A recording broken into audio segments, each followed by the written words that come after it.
The x17 R2 is Alienware's most powerful gaming laptop, which is why it has 4 fans inside and tons of RGB lighting to boost performance. It comes with their lunar light finish, so a white exterior with the big 17 on the lid, just in case you forget you've got a 17-inch laptop. The interior is all black. It's smooth and kind of has a rubberized feel to it. There's RGB lighting on the lid logo, the keyboard, and of course the classic mark of an Alienware laptop, the rear light ring, all of which can be controlled through the FX tab of the Command Center software. The build quality feels solid and there aren't any sharp corners or edges where you touch during normal use. More on that in a bit. There's only a bit of flex to the keyboard and lid when pushing hard. It felt perfectly fine during normal use. The hinge felt nice and sturdy even when quickly ripping open the lid, but the hinge felt a little stiff, so you might have to open it with 2 hands to avoid the front lifting up. There's no dedicated spot on the front to help with opening the lid, and combined with the stiff hinge, it often felt harder to open than it should. The screen goes back around 137 degrees, so plenty for normal viewing, and the screen didn't wobble when typing hard, so that's an advantage of the tighter hinge. Although it's not super thick for a powerful 17-inch gaming laptop, it will still take up a fair bit of bag space as the back area sticks out for the ports and the all-important RGB light ring. It's not very portable when walking with it either. If you hold it like this, with the rear facing down on your hand, it's quite painful as the back edge feels sharp. After less than 30 seconds, it felt like it was cutting off my fingers, but holding it the other way was fine. The laptop alone is quite heavy too, at 3.1 kilos or 6.8 pounds, and then this increases to 4.1 kilos or 9.1 pounds with the 330 watt power brick and cables for charging. So yeah, not exactly portable despite being thin. I've got the maxed out configuration with Intel's Core i9-12900HK CPU, Nvidia's RTX 3080 Ti graphics, 64 gigs of DDR5 memory, and a 17.3-inch 4K 120Hz screen with advanced Optimus and G-Sync. The lower spec options can cost half as much money though. You can customize the specs and see the differences with the link below the video. There's a 720p camera above the screen in the middle, and it has IR for Windows Hello Face Unlock. Here's how both the camera and microphone look and sound, and here's how it sounds while I'm typing on the keyboard.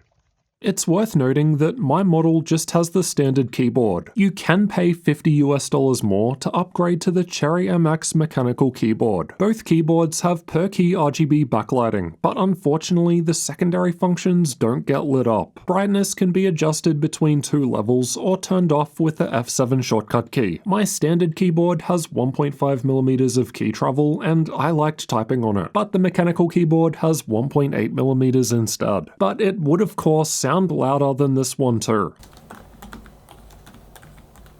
My right arrow key had to be pushed down extra hard to actually trigger, but hopefully that's just an issue with my unit and not a common problem. I didn't notice it with any other keys. The glass touchpad feels nice and smooth and works well. It clicks down anywhere and sometimes felt a little narrow compared to the rest of the machine, which is a result of the air vents above the keyboard taking up space. The left side just has the power input right at the back with a large air exhaust vent. The power cable sticks out quite a bit, so it would have been nice if they had room to fit this on the back. The right side has another big air exhaust vent, and the 3.5mm audio combo jack is right at the back. The rest of the ports are on the back. From left to right, there's a Type-C Thunderbolt 4 port with USB 3.2 Gen 2 support, a USB 3.2 Gen 1 Type A port, 2.5 gigabit Ethernet facing the preferred way so you don't have to lift the laptop to unplug, a second USB 3.2 Gen 2 Type-C port, but no Thunderbolt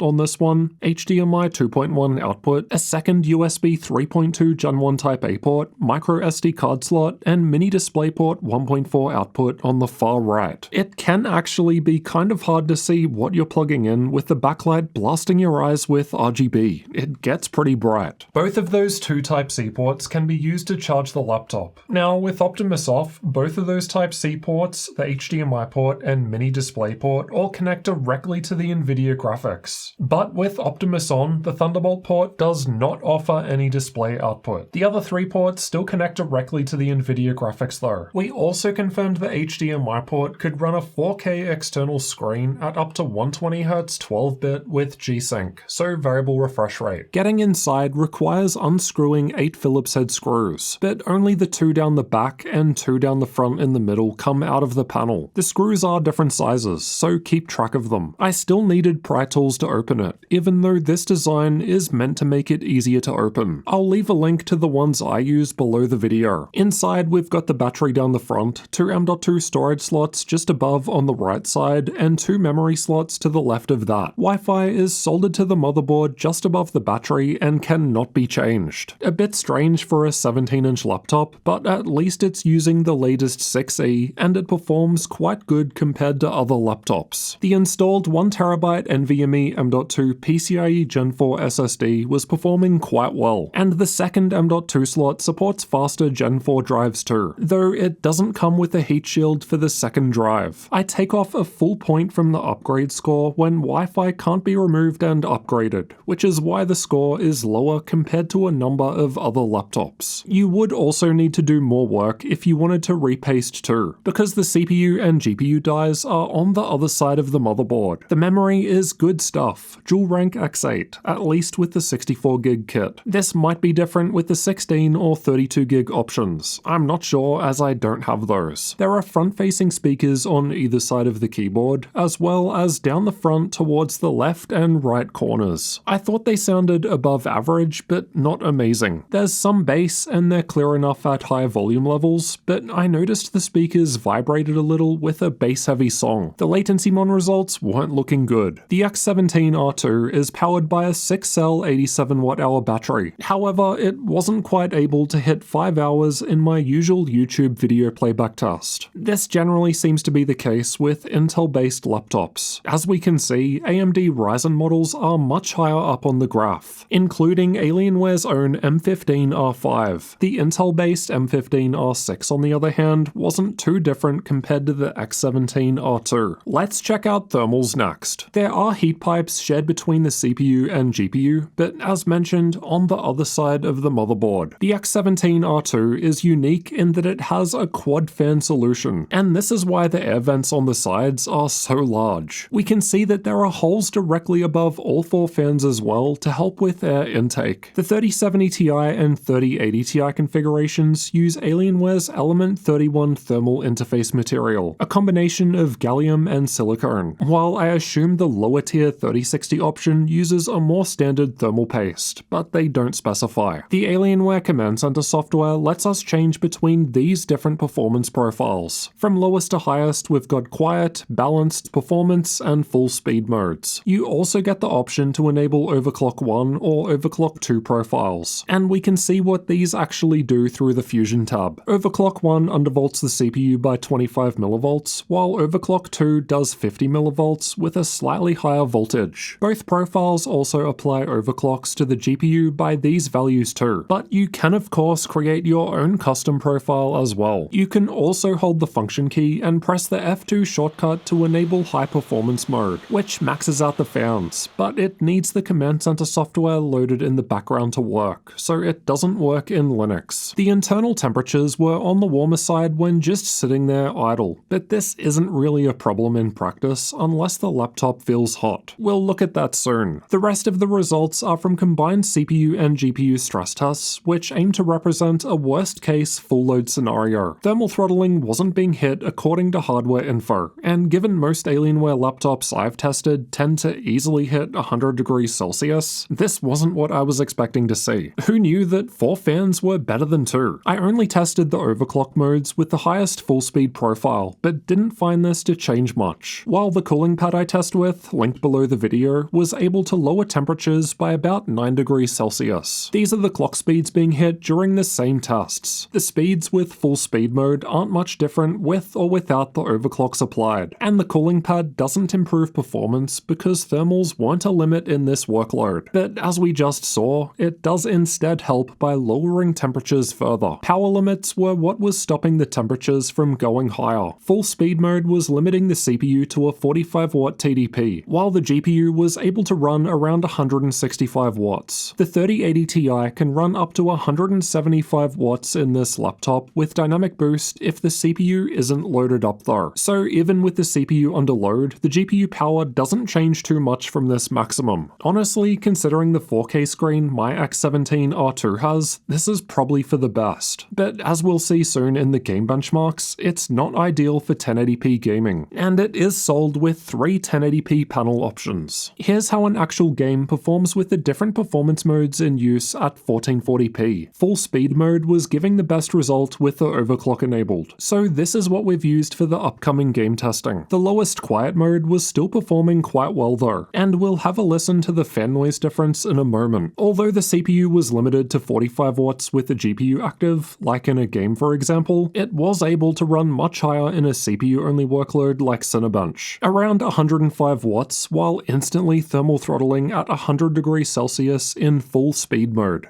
Those 4 fans can only do so much, I suppose. Interestingly, multi-core performance got worse with the overclock profiles, while single-core scores increased. It's not doing amazingly well for an i9-12900HK compared to others. Both lower-tier i9-12900H and even i7-12700H laptops that cost less money were able to outperform it in terms of multi-core performance, as some laptops with those are able to sustain higher CPU power limits. I mean, the multi-core score is barely ahead of Dell's far cheaper G15 with an i7, so the x17 R2 isn't exactly impressive here. To be fair, it is also thinner. Performance drops back when we unplug the charger and instead run purely off of battery power. It's actually one of the better Intel results now, though lower core options from both Apple and Ryzen are able to outperform it here. Most laptops I test are in the low 30 degrees Celsius range on the keyboard at idle, and the x17 R2 was in line with this too. The back and sides were a bit warmer, but you don't need to touch there. With the stress test running, the keyboard only gets a little warmer in the middle and the back is much hotter now. But again, no need to touch it. Balanced mode isn't much different. The fans get louder to compensate for the higher performance. Performance mode wasn't too different either. The WASD area you'd use while gaming is cool, while the middle only feels a bit warm. The highest full speed mode was a little cooler in the center now, but the fans are louder now too. Let's have a listen.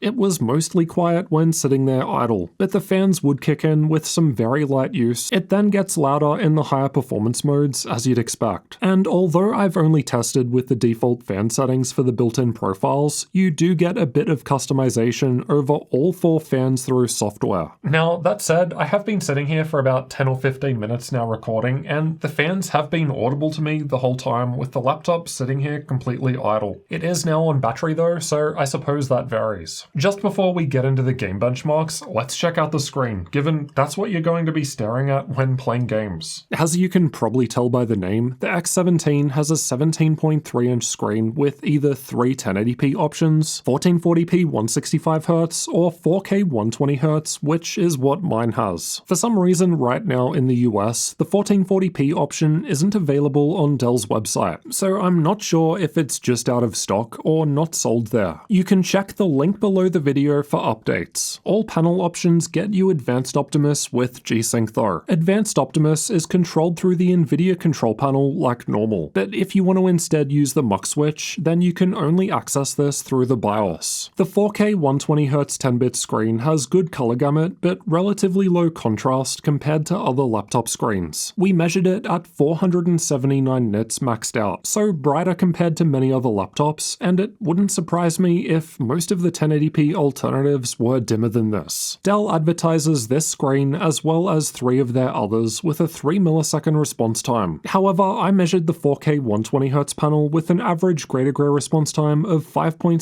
milliseconds, though that's still lower than the 8.3 milliseconds needed for transitions to occur within the refresh window. I couldn't find any sort of screen overdrive mode, and there wasn't one applied by default, which is why it's a little behind compared to a number of other gaming laptops. FPS. Regardless, it's a good result compared to other 4K gaming laptops I've tested so far. The total system latency is the amount of time between a mouse click and when a gunshot fire appears on the screen in CSGO. Having a mux switch helps lower the latency in games. But even with this, and the relatively decent screen response time score, it's still behind a number of other cheaper options. Though not by too much. Backlight bleed was okay. I had a couple of light patches, but these weren't noticeable during normal use outside of this worst case test. Though this will vary between panels. Now let's find out how well the maxed out x16 R2 performs in games and see how it compares against other laptops. The highest full speed mode with the overclock 2 profile was tested for best results. As I figured, if you're buying this top end spec configuration, then it makes sense to try and get the most out of it. But I didn't do any custom tuning. Cyberpunk 2077 was tested the same on all laptops, and I've got the x17 R2 shown by the red highlight. It's not doing that well at the lower 1080p resolution considering the top end CPU and GPU combination. I mean, MSI's far cheaper GP66 with lower tier i7 processor and RTX 3070 Ti graphics were performing better. Things turn around at the higher 1440p resolution though, with the x17 R2 being beaten by the Zephyrus Duo 16 and higher tier desktop replacement style machines including MSI's Titan GT77 and the Scar 17 SE from Asus. Red Dead Redemption 2 was tested with the game's benchmark tool. Again, some lower tier i7 and 3070 Ti configurations were coming out ahead at the lower 1080p resolution. Yeah, the difference is very small at less than 1 FPS and absolutely not something you'd notice when playing. But my point is that you can spend far less money to get a similar result if 1080p is your priority. And considering the x17 R2 is available with 360Hz or 480Hz 1080p screens, it might be. 1440p is scoring close to a number of other 3080 Ti laptops now, but these still aren't that much higher compared to laptops that have the cheaper 3070 Ti.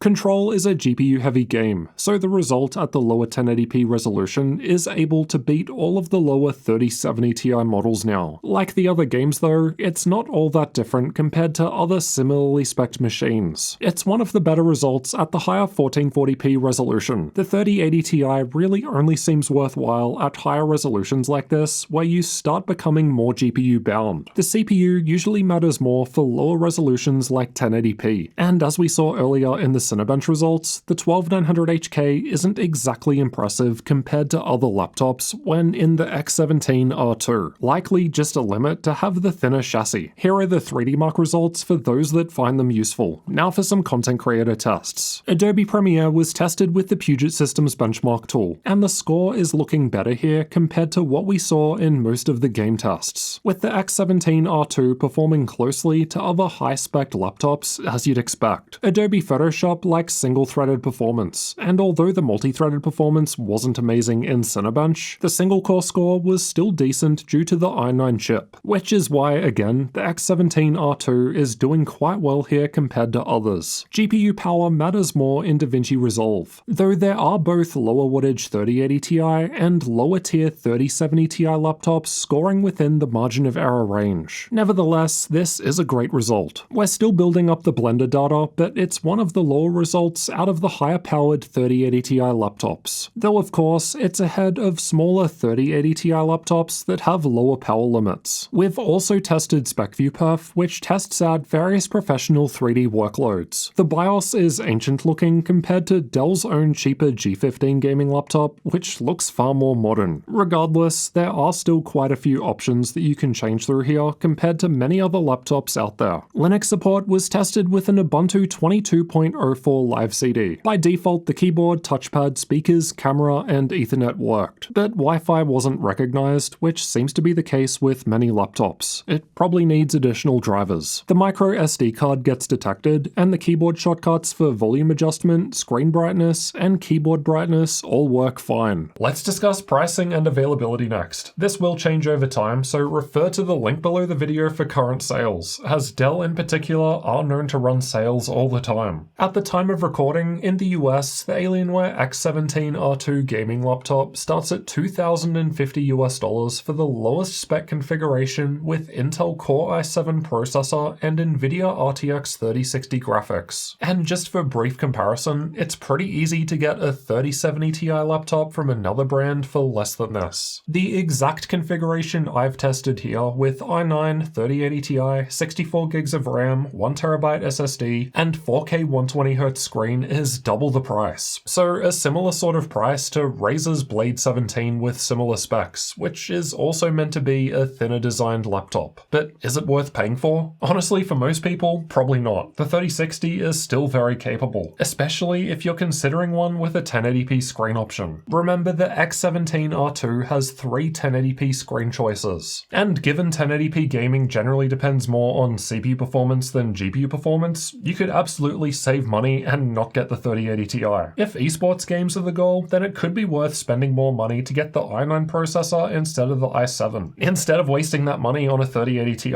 Other than that, I don't like that the secondary key functions don't get lit up. The lid felt difficult to open up. Wi-Fi is soldered and can't be upgraded despite it being a larger 17-inch machine, and as is always the case with Alienware, it just costs more compared to alternatives. The x17 tries to be thin, but why? At 17 inches with a deeper back and heavier weight, it doesn't end up being more portable anyway. Not to mention being harder to carry due to the sharp edge on the back. I don't know, I feel like it could have just been a little thicker for a higher CPU power limit, which would make configurations with the 1080p screen more justifiable, in addition to boosting the multi-core CPU performance, which was lower compared to cheaper laptops. The quad fan design is pretty interesting though, and with the way they've configured it, out of the box, it doesn't thermal throttle in a combined CPU plus GPU workload. The battery life wasn't impressive, but the performance on battery was pretty good for an Intel laptop. The RGB lighting is definitely a unique point, but considering that you don't even get to see the main ring on the back when sitting in front of it and using it, it'll really depend on how much more money you want to spend just to flex on your friends. But yeah, most people shouldn't spend more money on the RTX 3080 Ti configuration. And you can find out more in this video over here next, where I've compared it fairly against the RTX 3070 Ti. Or if you're an esports player, check out this one next. If you're going for the 1080p screen option, it might be worth spending more money to get the i9 over the i7 CPU, instead of blowing the budget on a 3080 Ti. So I'll see you in one of those videos next.